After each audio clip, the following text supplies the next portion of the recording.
So after a series of unfortunate ghetto events, the Carnival Cruise has made the executive decision to change many of its rules in order to, hope to mitigate the risks that they had created for themselves in the first place. Now, some folks out there believe these rules to be racist.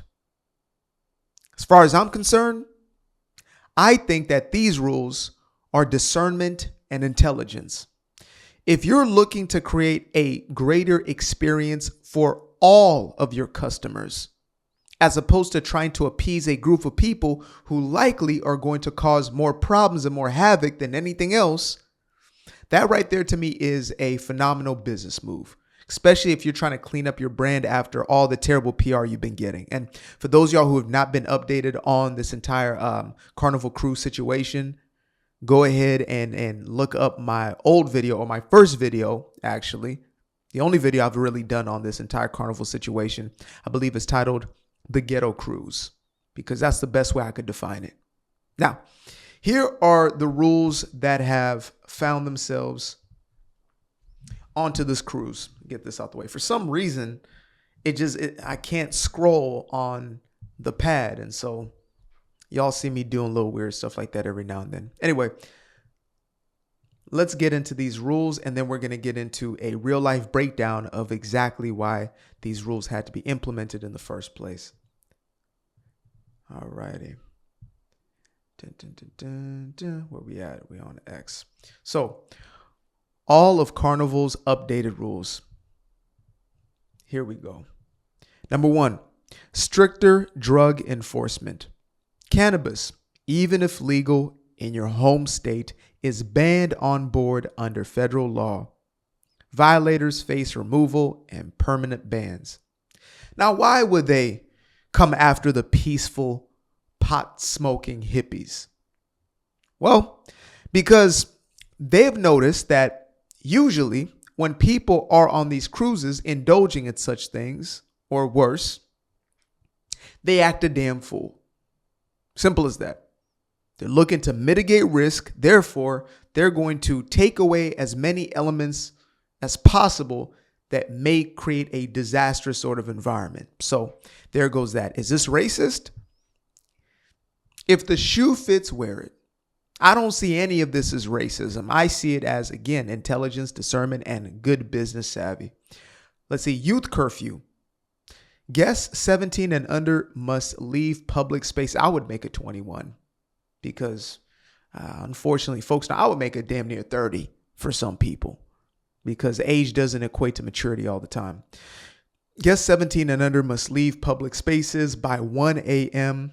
until or unless accompanied by an adult or part of a supervisor teen program. Yeah, I don't know what supervised teen programs are making their way onto the Carnival Cruise, but I would suggest that that may not exactly be best, right? You're surrounded with other people, families, etc. Grown folks are trying to have a good time. Simple as that. So, yeah, that's reasonable. Don't see where race may be an issue there. Let's see. Fan restrictions. Handheld non-battery fans are now prohibited, partly due to safety concerns surrounding the viral "Where Them Fans At" line dance. Okay. That's real specific right there. I don't know what the hell that is, to be exact. Where them fans at? I'm sure somebody out there has witnessed this viral trend.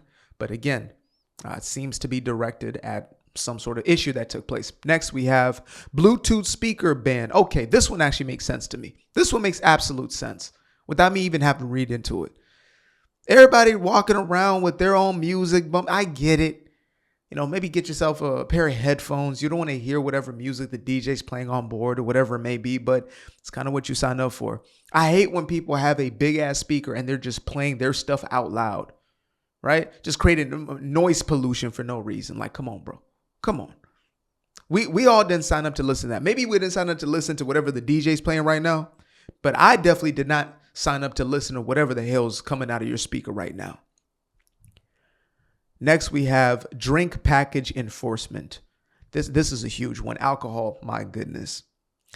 15 drink daily limit on Carnival Cheers package has existed for years, but is now being enforced more strictly. Okay, so you have a limit of 15 daily drinks.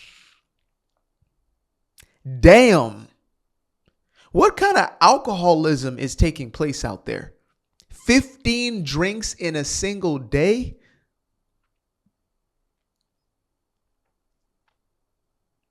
They're going to need therapists on board and police enforcement, law enforcement.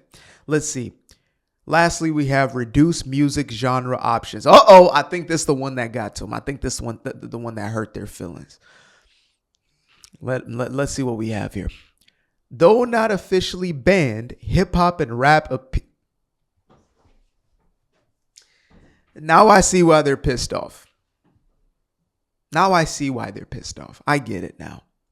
Though not officially banned, look at this.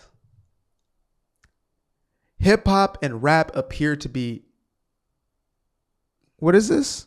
Quietly removed from many ship playlists. DJs also reportedly decline guest requests now.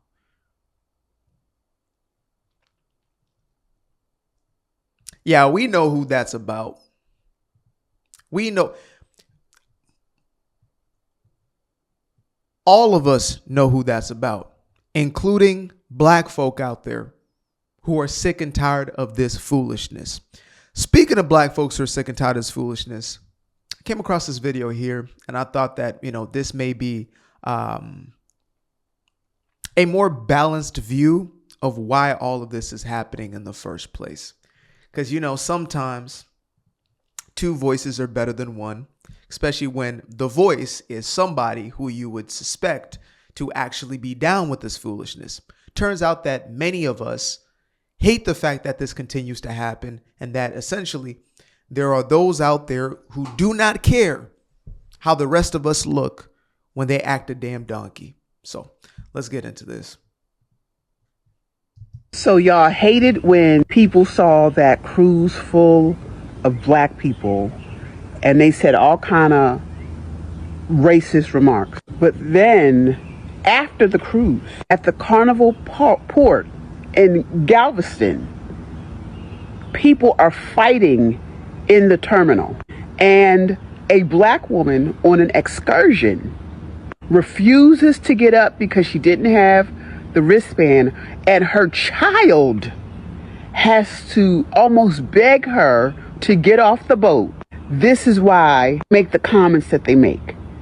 This is why they don't want to be around us. Too many of y'all don't know how to act. This is why I avoid Carnival. I even avoid the little short cruises that are like real cheap.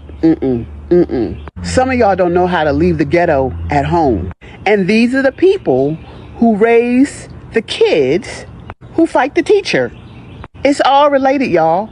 And so even black people like myself or others who got some sense, we always are running not from black people, from y'all.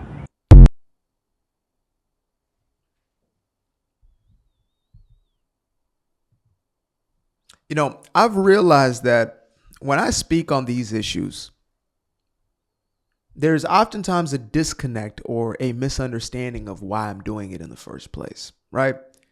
Maybe y'all are used to just the trolling, the goofing around, the rage bait or whatever. I don't do it for any of those reasons. As a matter of fact, before I started speaking out on these things, I used to be afraid because I knew that there was going to be some level of backlash, some level of misinterpretation and misunderstanding. And so it is my job to make it clear. The biggest problem within the said black community, whatever that may mean, it's been misdiagnosed. I'll start there, right?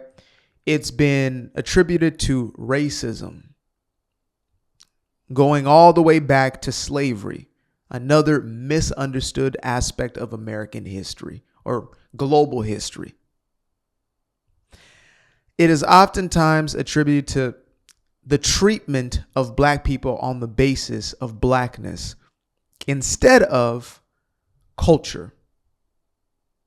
When you have a people who think a certain way, act a certain way, and that way is in alignment with pro-social behaviors, those people tend to be liked, accepted, welcomed into the fold, no matter what they may look like.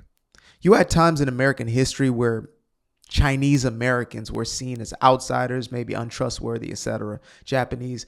And then, due to the way that they were acting, the way that they were showing up, etc., they were accepted into the fold by the larger society. It was just a natural byproduct.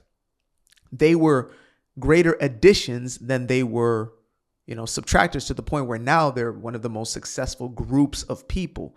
Chinese Americans, Japanese, Indian Americans, etc., right? Not Native Americans, but Indian from India.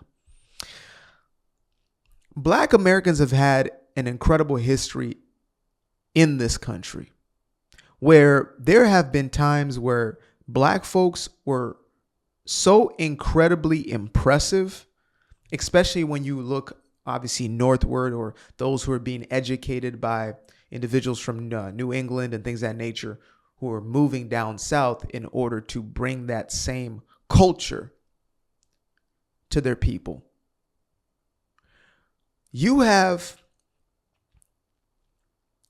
I would say, the equivalent of what we now see with Asian Americans, with Black Americans, before the victim mentality made its full sweep, right? Before this, dare I say, redneck Southern culture was accepted and internalized as quote unquote Black culture, and then became the mainstream quote unquote Black culture. Before that, there was a clear distinction and delineation between Black folks who wanted better for themselves, those who lived in the confines of, godly principles, family structure, hardworking, would never for the life of them be on a welfare system, let alone indulge in violence and criminality and things of that nature. They looked down upon these things.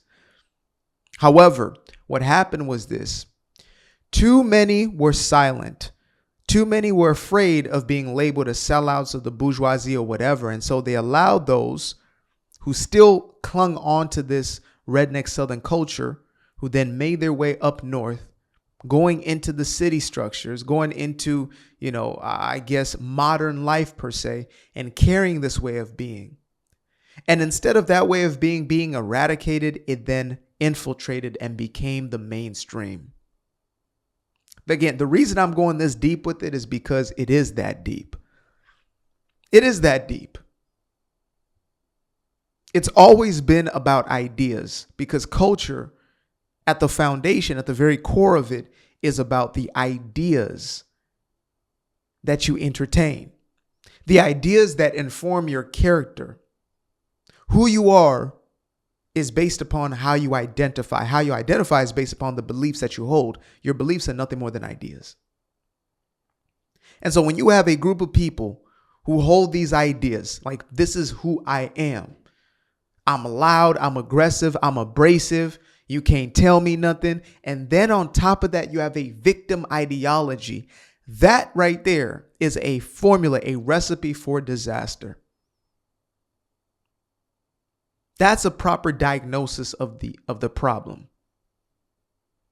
Now, again, unfortunately, what tends to happen is, because it is so pervasive within a group of people, you all get clumped together. You all get bunched up, right? Some people say to me, well, at the end of the day, you're still a nigga, and that's how they see you. And I say, look, I look to change the narrative for myself and those who very well may look like me. However, I can't change how other people are going to show up and act. And unfortunately, as human beings, we tend to not get to know an individual at an individual basis, or all individuals we simply cannot, but instead we look at the overall. That's why we use culture as a reference. Who are these people exactly? And then we make assumptions and inferences based upon the narrative. And if you are a part of the self-destructive narrative, if you're a part of a narrative that is creating greater dissonance between you and the rest of society because of the way that you're showing up or enabling others to show up. That's one of the largest reasons for this. One of the biggest problems is the enabling of this behavior by other Black folks. And so that's why you have people like this lady here having to speak out.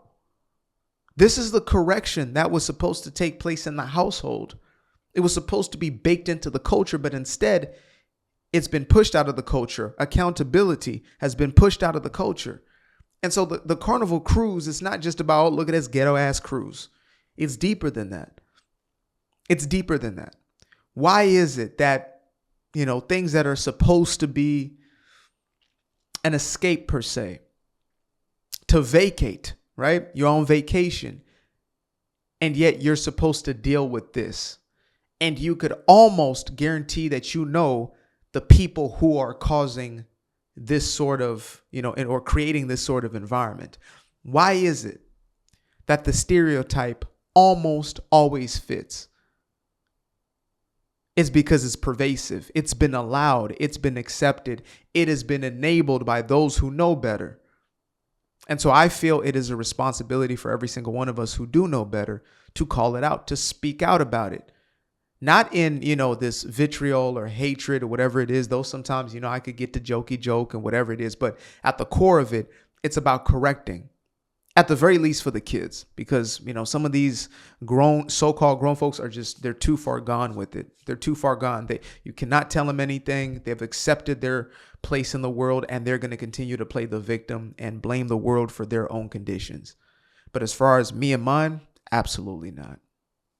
Appreciate you guys for tuning in. Now, if you'd like to stay around, make sure to click that little subscribe button down there, or you can show some love by going to the description below and clicking on the button titled Buy Me a Coffee. Leave a little something there, or click on the Cash App. Leave a little something here. Till the next time, peace. I fell in love with the sunshine. I fell in love with the light. I fell in love with the full moon. I fell in love with the night. I can see the light again. I can see the light.